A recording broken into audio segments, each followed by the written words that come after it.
¿Por qué la victoria de Samotracia, o sea, la victoria Nike, es tan conocida? O sea, esa escultura sin brazos, sin cabeza, con dos alas, ¿por qué?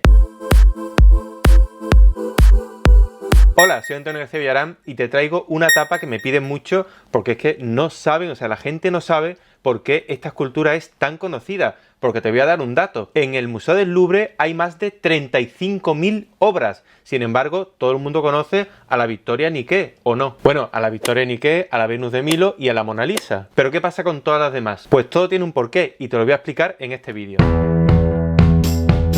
Tú puedes pensar que como esta escultura simboliza el triunfo y al triunfo nos apuntamos todos y todas, pues ya está, pues muy famosa por eso. Pero no, la victoria de Samotracia fue descubierta en el siglo XIX, concretamente en 1863, y la descubrió el cónsul francés de Adrianópolis, Charles Champusset.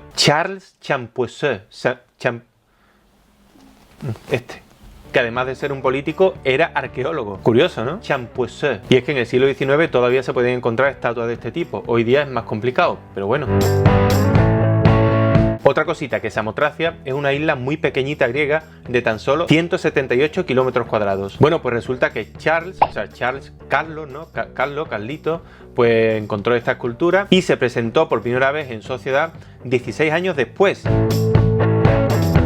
Pero a esta escultura, además de faltarle la cabeza, los brazos, los pies y todo, le faltaba una pieza principal, que era la peana, esa quilla de barco que tiene, que se encontró mucho tiempo después. En ese hallazgo también había un rótulo que decía Rodios, que iba en la base. Y gracias a eso pudieron datar más o menos la fecha de cuándo fue realizada esa escultura, que más o menos estaría entre el 295 y 287 a.C. Bueno, pues esta escultura se expuso por primera vez en 1883, pero se expuso junto a otras en el Salón de las Cariátides, o sea, era una escultura más dentro de todas las que había allí. Pero la dirección del museo tuvo una idea genial y dijo, oye, ¿por qué no ponemos esta escultura tan bonita en un sitio donde se vea mejor? Y la colocaron en la escalinata Darú. Y claro, imagínate, de estar junto a otra escultura a formar parte de un marco arquitectónico como el de la escalinata Darú, donde todo el mundo pasaba por allí, la veía sin que tuviese alrededor ningún competidor ni ninguna competidora. O sea, que el simple hecho de cambiarle de posición le dio una publicidad brutal. La mostró en todo su esplendor.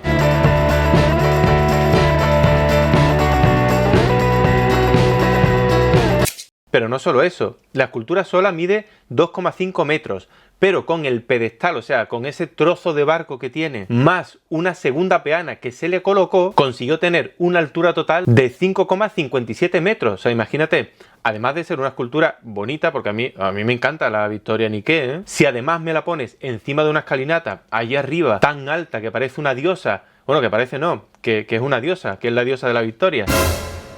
Pues mira, chica, pues muy guay, ¿no? Que también digo yo, una diosa sin cabeza, sin brazos, con dos alas, bueno, dos alas de mármol. Pues claro, unas alas de mármol, con alas de mármol no se puede volar, ¿no? Que por otro lado, que poético, ¿no? Tengo alas de mármol. O soy un ángel con alas de mármol. Pues yo cuando algo me salga mal lo voy a decir, es que yo soy un ángel con alas de mármol, que no me va a solucionar nada. Pero ¿y lo bonito que queda? Que es pura poesía. Bueno, ya he dicho que la Victoria Nike simboliza eso, un triunfo, pero era un triunfo naval, porque lo que hay debajo de ella es un barco. Y esto de que simplemente la cambiasen de posición en el museo hizo que cada vez fuese más y más conocida, más y más famosa. Y claro, cuando algo se conoce mucho ya empiezan las especulaciones, ¿no? Se dice, oye, ¿y cómo tendría los brazos? ¿Y cómo sería su cabeza? ¿Estaría cogiendo una corona de laurel? ¿O a lo mejor tendría una trompeta en una mano? Porque es que representaciones de la diosa de la victoria hay muchas. Y hay algunas que son clásicas y otras que son más contemporáneas, pero que tienen sus atributos muy claros. Bueno, algunas de una manera y otras de otra. ¿Pero qué pasó en 1950? Pues que se encuentra una pieza fundamental que no hizo otra cosa que darle más fama y más publicidad a la Victoria Nike. Y es que encontraron una mano, o sea, una mano sin los dedos, bueno, encontraron solo dos dedos y consiguieron reconstruírselo.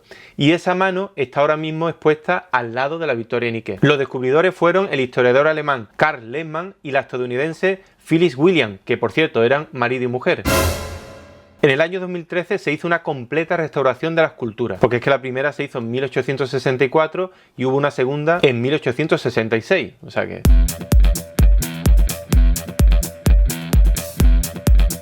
Que por cierto, otra curiosidad, el ala derecha de la Victoria de Samotracia no es auténtica, es de yeso. La izquierda sí es original.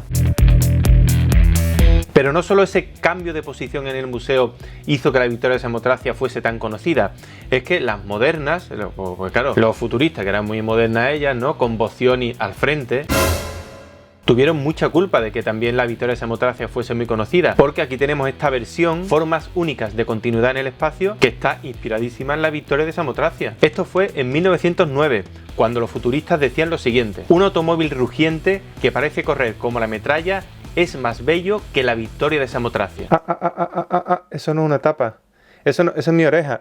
Oye, Hanuman. También el poeta Rilke la mencionaría, porque a él le gustaba también la Victoria de Samotracia. Pues él dijo que era una imperecedera recreación del viento griego en lo que tiene de vasto y de grandioso. Pero la cosa no queda aquí, porque en 1929 se usó la figura de la Victoria de Samotracia, bueno, se versionó para hacer un trofeo de fútbol, que lo hizo Abel Lafleur.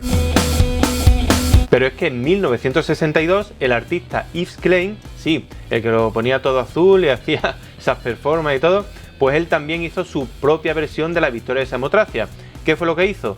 Pues que cogió una copia y la pintó de azul y ya está, ¿para qué va a hacer más?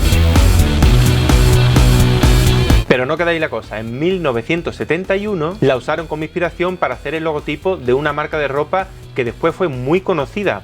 Fue tan conocida esta marca de ropa y tuvo tantísimo éxito que en 1978 se le cambió el nombre que tenía antes por el de Nike. El logotipo de Nike está inspirado en la Victoria de Samotracia, no solo el logotipo, también el nombre, Nike. También en 1971 Paul McCartney, cuando ya se separó de los Beatles, hizo un disco con los Wings. ¿Y qué puso de portada? ¿Qué puso de portada del disco? De nuevo, una imagen inspirada en la Victoria Nike. Y como no podía ser de otra manera, en 1973 Dalí, que se apunta a un bombardeo, pues en su genialidad dijo: voy a poner dos Victorias de Samotracia, una enfrentada a otra, y voy a hacer una obra de arte, o de amparte, porque claro, dime tú. Pues Dalí dijo que esto era un homenaje a Raymond Roussel. Bueno. Pero es que en 1990 hasta Versace hizo esta versión de la Victoria Nike. Y el colofón de todo esto, además de todo el merchant que hay, de todas las reproducciones de todo tipo que hay de la Victoria de Samotracia, fue la película Titanic. En 1997, Kate Winslet y Leonardo DiCaprio protagonizaron esa imagen que se nos ha quedado a todo el mundo aquí en la cabeza de esa versión de la Victoria de Samotracia. Y es que la Victoria de Samotracia no para de inspirar al mundo entero, y todo por cambiarla de sitio, de un lugar a otro. Que digo yo, ¿cómo sería la cara de la Victoria de Samotracia? ¿Tendría la cara de Kate Winslet? ¿Te imaginas la Victoria de Samotracia con la cara de Kate Winslet? No, mejor, con la cara de Leonardo DiCaprio. Eso sería un puntazo, ¿eh? Pues nada, el sabor que nos deja esta tapa es saber la importancia de estar en el lugar apropiado, en el sitio correcto. ¿O cómo se decía esto? No me puedo quitar la lápiz, ¿eh? Espero que te haya gustado esta tapa, compártela para que la podamos probar todos y todas, que es gratis, esta tapa es gratis. Suscríbete si todavía no lo has hecho y nos vemos muy pronto.